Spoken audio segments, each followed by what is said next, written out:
So you want to listen જલપાડી કે બીજું કઈ સંભળાવું? જલપાડી કે બીજું? જલપાડી. Okay okay okay. પણ એનઆરઆઈઓ નામના દર શિયાળામાં ડિસેમ્બરમાં કે અમારા બેચનું રિયુનિયન છે કરીને આવી જાય અને પોતાની could have been would be પ્રેમિકા could have been would be પ્રેમિકાની તલાશ કરતા હોય. તો સાહેબ આપણી જનરેશન જે રહી ગઈ ને 50 વર્ષ પહેલાના પ્રેમને હજુ પણ સાહેબ આપણે યાદ કરીએ. કરો છો ને? હમણાં એક પડોશીના છોકરાએ મને પૂછ્યું સાહેબ કે તમને અંકલ ક્રશનો મિનિંગ ખબર છે? મેં કહું આ મારા ઓર્થોપેડિકમાં ક્રશ ઇન્જરી. અરે એ ક્રશ નહીં યાર. મેં કહું આ મહાબળેશ્વરમાં ને માથેરાનમાં સ્ટ્રોબેરી ક્રશ મળે, ઓરેન્જનો ક્રશ. અરે એ નહીં સાહેબ. તો શું? એમ કે જો પ્રેમ કરવાની સુધબુધ ના હોય કે કોઈ મનમાં છોકરી ગમતી હોય, પ્રેમ કરવાની સુધબુધ ના હોય, ફાવટ ના હોય, ત્રેવડ ના હોય, હેસિયત ના હોય, ઓકાત ના હોય, હિંમત ના હોય, છતાં એ મનમાં ને મનમાં કોઈના પર લાગણી રાખો ને એને ક્રશ કહેવાય. મેં કીધું કે આ તમારા જમાનાનો શબ્દ છે? તો કે હા. મેં કહું આ ભાવના તો અમારા જમાનાની. અમારે તો ગમતી છોકરી સાહેબ 11મા ધોરણ સુધી તો એની સામે જોઈ નહોતા શકતા. કોલેજમાં માંડ વાત કરવાની થાય ત્યાં એ છોકરી આવી કે મનિયાર તારા હેન્ડરાઇટિંગ બહુ મસ્ત છે ને. મેં કહું હા. મેં કહું ચલો હેન્ડરાઇટિંગ એક જગ્યાએ તો કામ લાગે. આ છોકરી વાત કરવા આવી. પછી મને કે મારા લગ્ન છે કંકોત્રીમાં સરનામા તારે જ કરવાનું. સાહેબ આપણા મોહલ્લામાં કોઈ છોકરી ગમતી હોય તો આપણે ગર્વ એ રીતે લેતા કે અરે એના પછી તો લગ્ન થઈ ગયા અને જાન આવીને તો જાનને દાળ તો મેં જ પીરસેલી. આપણી પ્રેમ કથા એ કમંડળના સમંદરમાં ડૂબી ગઈ. એટલે સાહેબ મેં જોયું છે કે હંમેશા ફેક્ટરીમાં, કારખાનામાં બધે એક યુનિયન હોય. એ યુનિયન છે ને એ અધૂરી માંગણી માટે બને. વાસુભાઈ, યુનિયન અધૂરી માંગણી માટે બને છે અને રિયુનિયન અધૂરી લાગણી માટે બને છે. તો બધા પોતપોતાના ક્રશને યાદ કરી લો. બહેનો પણ પોતપોતાના ક્રશને યાદ કરી લો. પોતાના ક્લાસમાં ગમતો છોકરી. તો સાહેબ હમણાં મારા પડોશી હસુભાઈ આવ્યા. મને કે રહીશભાઈ પેલી જલપાડી યાદ છે? જલપાડી. આપણે ત્યાં શું છે કે મોદી શબ્દ બોલાય નહીં, મોદીજી કહેવું પડે. બરાબર છે? આપણા ત્યાં ગાંધી ના બોલાય, ગાંધીજી કહેવું પડે. એમ છોકરીઓને માન આપવા માટે અમારા ક્લાસમાં જે પણ છોકરીઓ હતી ને તો રેખાને રેખાડી કહેતા, નેહાને નેહાડી કહેતા. બરાબર? કલ્પનાડી, આષાઢી, આવી રીતે બધાના નામ પાડતા. તો એવી રીતે અમારી આ જલપાડી માનવાચકના. તો મેં કીધું કઈ જલપાડી? અરે કેમ 7મા ધોરણમાં આપણા ક્લાસમાં હતી તે. મેં કીધું કોણ? અરે પેલી બીજેથી ટ્રાન્સફર લઈને આવેલી તે આપણા સૌની સહિયારી સ્વપ્ન સુંદરી. સહિયારી પર તમે હસ્યા. બરાબર ને? આટલું જોરથી હસ્યા. પણ સાહેબ માણસ છે ને નાનો હોય ને ત્યારે સેલ્ફલેસ હોય, નિસ્વાર્થ હોય, બિલકુલ ખુલ્લા દિલનો હોય. મોટો થાય પછી કે મારી પ્રેમિકા છે, મારી પત્ની છે, મારા બાળકો છે, મારો પરિવાર છે, મારી સંપત્તિ છે. અરે સાહેબ આપણે કોલેજના ગેટ પર 2 છોકરા બેસતા પેલા અથવા લોબીમાં, દિગેશભાઈ આપણે પણ બેસતા. તો જે છોકરીઓ 12-15 પસાર થતી સુંદર અને એ કન્યાઓને નિરખવાની જે આપણે ક્રિયા કરતા, સમાજ એને ગમે તે ખરાબ નામ આપે પણ મેં એને એક સરસ નામ આપ્યું છે, નયન સુખ સાથી. એ 2 જણા નયન સુખ સાથી છે સાહેબ. એ નયન સુખ સાથી છે કેમ કે એમને નયનનું સુખ સાથે મળીને માણ્યું છે. આ 2 નયન સુખ સાથી વચ્ચે કોઈ જાતની જેલસી હોતી નથી, કોઈ જાતની કોમ્પિટિશન હોતી નથી, કોઈ જાતની એમને ઇન્સિક્યુરિટી હોતી નથી, કોઈ જેલસી નથી હોતી. કારણ કે બંનેને ખબર છે કે જે સુંદર છોકરી આપણને બંનેને ગમે છે તને બી નથી મળવાની, મને બી નથી મળવાની. તો રાખને સહ્યા. તમને એમ થયું હશે કે આ રહીશભાઈ એક પુરુષ થઈને પુરુષના કેરેક્ટર વિશે આવી વાત કરે કે બધી પસાર થતી છોકરીઓ સામે છોકરા જુએ તો આમાં પુરુષોની શું ઇજ્જત રહી? તો બહેનો માટે પણ મેં શોધી કાઢ્યું છે કે બહેનો બહુ સંસ્કારી આપણા ઇન્ડિયામાં. એમ આઈ ટુ આઈ તો મિલાવે નહીં છોકરાઓ સાથે, કોલેજમાં તો કદીએ નહીં. પણ મેં એક વસ્તુ માર્ક કરી છે દિગેશભાઈ કે 12-15 છોકરીઓ જે જતી હોય એમને જો ખબર પડે કે એમને નિરખવાની ક્રિયા ચાલી રહી છે તો એમની ઝડપ થોડી ધીમી થઈ જાય. એમને પણ ખબર છે કે આ સમાજ ઉપયોગી, વંશ વૃદ્ધિ માટે જરૂરી, સમાજની રચના માટે અનિવાર્ય એવું કાર્ય ઘટના ઘટી રહી છે. તો આપણે આપણો સહયોગ આપવો. બેનો કહેજો સાચી વાત કે ખોટી વાત? સાચી વાત.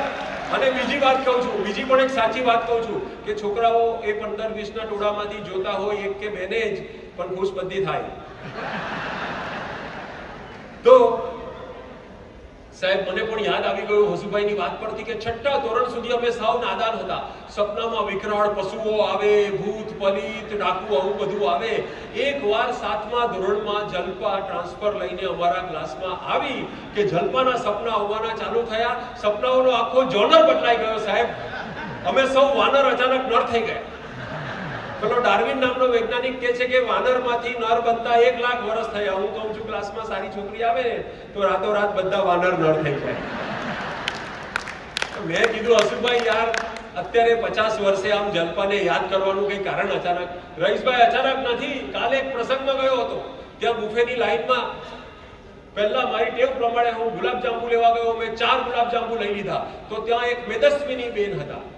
અમે સારા શબ્દો વાપરીએ, કવિ તરીકે ભાઈ બીજું નહીં બોલીએ. તો મેદસ્વીની બેન હતા, એમણે પણ 4 ગુલાબજાંબુ લીધા. 15 મિનિટ સુધી ભર પેટ બધા કાઉન્ટર પર જમીને આવ્યો હું. મેં બીજા 4 ગુલાબજાંબુ લીધા. ત્યારે પણ પેલા મેદસ્વીની બેન ત્યાં જ હતા, એમણે પણ 4 ગુલાબજાંબુ લીધા. 15 મિનિટ પછી બાકીના કાઉન્ટર મેં લીધા. પેટ ભરીને જમ્યો, પેટમાં બિલકુલ જગ્યા બાકી નહોતી. પછી મને થયું કે પેટ ભલે ભરાઈ ગયું પણ અન્નનળીમાં હજુ થોડી જગ્યા છે, એટલે મેં બીજા 4 ગુલાબજાંબુ લીધા. બરાબર? તો વાસુભાઈ એટલા માટે ગુલાબજાંબુ રાખ્યા જ નથી. તો બીજા 4 ગુલાબજાંબુ લીધા. તો મેદસ્વીની પેલી બીજા એને પણ 4 ગુલાબજાંબુ લીધા. તો મને થયું કે હમારે ખ્યાલાત કિતને મિલતે જુલતે હે. મેં એની સામે સ્માઈલ આપ્યું, એણે મારી સામે સ્માઈલ આપ્યું. મેં પૂછ્યું કયા ગામના, કઈ કોલેજના, કઈ સ્કૂલના. પૂછતા ખબર પડી કે ભારે ભરખમ બેન આપણી સ્કૂલના જ હતા. મેં કીધું ના ના ના, આપણા ક્લાસમાં તો કોઈ મેદસ્વીની હતી જ નહીં. બધી એકદમ સ્લીમ એન્ડ ટ્રીમ હતી, બધી એકદમ ક્યુટ હતી. બીજા કોઈ ક્લાસની હશે. શું નામ હતું એનું? જલપાને ઓળખતી હતી આપણી જલપાને? અરે સાંભળો તો ખરા યાર. હસુભાઈ મને કહે છે એ વિશાલ દેહીની પાસે કઈ સીધો જલપાનો કોન્ટેક્ટ મંગાય. એટલે મેં એને પૂછ્યું કે તને આપણી સ્કૂલનું કઈ યાદ છે? તો એ કહેવા લાગે અમારા ક્લાસમાં છે ને એક હસુ નામનો મહા તોફાની, મહા ગ્લિન્ડર છોકરો હતો. બહુ તોફાની પણ બહુ સ્વીટ હતો. તમે કહ્યું ને કે એ સ્વીટ હું છું. અરે હું કહેવા જાઉં તો બિચારી શરમાઈ ના જાય. તો મને થયું કે લાવ એના કરતા આ સ્થૂળ દેહધારીણી સહાધ્યાયીને પૂછું. સ્થૂળ દેહધારીણી સહાધ્યાયીને પૂછું કે જલપાનો કોઈ અધોપતો છે? મારાથી જ બોલાઈ ગયું કે જલપાનો કોઈ અધોપતો નથી. કેમ કે ફુરસદની પળોમાં જલપાને શોધવા માટે હું પણ Facebook, Google, Instagram, marriage bureau બધે ફાફા મારી ચૂક્યો હતો સાહેબ. હાઇટ ઓફ ઓપ્ટિમિઝમ જુઓ. ગુજરાતીમાં એમ કહેવાય આશાવાદિતાની પરાકાષ્ઠા કે મેં એને પુનર્વિવાહમાં પણ શોધી નાખી, પણ મળી નહીં. હસુભાઈએ કીધું રઈસભાઈ આપણી એ ડ્રીમ ગર્લ, આપણી એ ધક ધક ગર્લ. હું કલ્પનામાં સરી ગયો કે 50 વર્ષ પહેલાની વાત છે, પણ આજે પણ જો જલપાડી મળે ને તો ડિમ્પલ કે માધુરીને ટક્કર મારે એવી તો હશે જ આપણી જલપાડી. તમે જોજો કે ભગવાને કુદરતી સંપત્તિની સમાન વહેંચણીના નિયમને અનુસરીને દરેક ક્લાસમાં આવી એક સુંદરી ફાળવેલી હોય છે, જેના કારણે શિક્ષણ સહ્ય બને છે. હસુભાઈ કે રઈસભાઈ મેં તો વિચારી પણ નાખ્યું કે જો જલપાડીનો કોન્ટેક્ટ આજે મળી જાય ને તો ભૂતપૂર્વ વિદ્યાર્થીનું એલ્યુમિનિયમ બનાવી જ નાખીએ. મેં કીધું એલ્યુમિનિયમ ના કહેવાય એને એલેમનાઈ કહેવાય. કે અરે જે હોય તે વિચારી, પણ તમે વિચાર તો કરો યાર. આપણા ક્લાસનું એલ્યુમિનિયમ બની જાય, એમાં જલપાડી હોય તો એ એલ્યુમિનિયમ આપણા જીવનનું ગોલ્ડન પાનું બની જાય કે નહીં? હું પણ ઉત્સાહમાં આવી ગયો કે સારું જલપાડી સાથે વોટ્સઅપ ગ્રુપ બની જાય. ગુડ મોર્નિંગ, ગુડ આફ્ટરનૂન, શું જમ્યા, શું કરો છો, કેટલી મજા આવે સાહેબ. ચેતન્યભાઈ કેટલી મજા આવે ને. તો આટલા જ વિચાર કરેલા, આનાથી આગળ નહીં, બહુ પવિત્ર આવે. તો મેં કીધું કે પછી એને એ મેદસ્વીનીને જલપાડી વિશે ખબર હતી? નહીં જ ખબર હોય.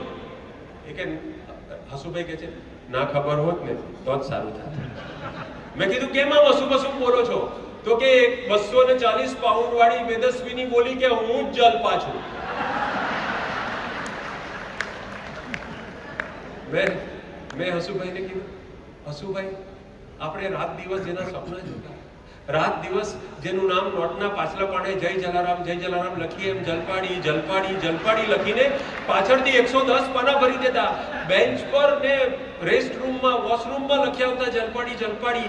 એ જલપાડી તમને સદેહે રૂબરૂ ફેસ ટુ ફેસ મળી અને તમે ઓળખી ના શક્યા.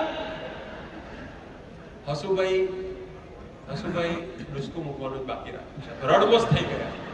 પછી આમ એક ઉપમા કાઢી રામાયણમાંથી. મને કહે છે જેમ રામાયણમાં વાલીઓ લૂંટારો 12 વર્ષ તપ કર્યા પછી રાફડાના થર આખો એની આજુબાજુ ભાજી ગયેલો, તો રાફડાના થરની નીચે વાલીઓ લૂંટારો ઓળખી શકાય એવો રહ્યો નહોતો, એમ ચરબીના થરની નીચે આપણી જલ્પા.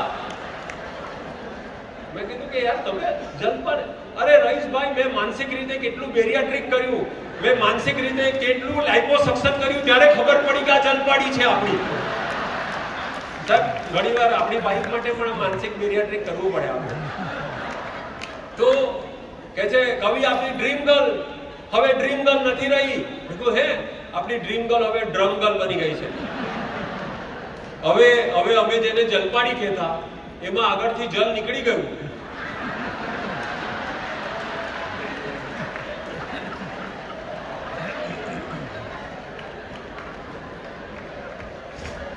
હસુભાઈ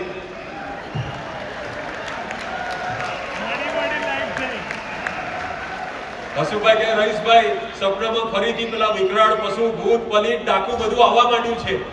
મેં કહ્યું યાર આપણે સુરતીઓ તો લોચા માટે વિખ્યાત છે, લોચા માટે આપણે ફેમસ છીએ, વાંધો નહીં, લોચો લાગી ગયો તો લાગી ગયો. પણ તમે એ મેદસ્વીને કહ્યું કે નહીં કે તમને જે તોફાની કાનુડો બહુ ગમતો હતો, બહુ સ્વીટ લાગતો હતો, તે હું જ છું. અરે હું કહેવા જતો હતો યાર, ત્યાં જે બોલી પડી કે અમારા ક્લાસમાં પેલો હસુ નતો, હસુ એના એક દાદા હતા, એકદમ ઘરડા હતા, ટાલિયા હતા, બોખા હતા, કરતલી વાળા, એકદમ ખકડી ગયેલા, બસ તમારા જેવા જ એક્ઝેક્ટ લાગતા.